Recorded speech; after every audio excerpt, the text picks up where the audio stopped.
Sabies que aquestes paraules que utilitzem en castellà provenen del català? Granell.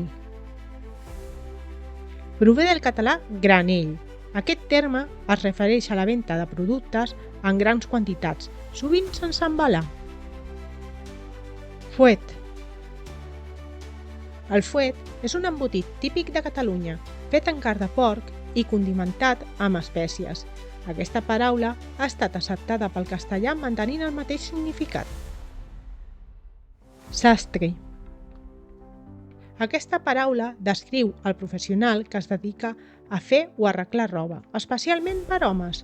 Durant l'època medieval, els sastres tenien un paper molt important en la societat i la seva influència es reflecteix en la incorporació d'aquest terme al castellà. Quina d'aquestes paraules t'ha sorprès més? Si vols descobrir-ne més, pots veure el vídeo complet. Trobaràs l'enllaç a la descripció.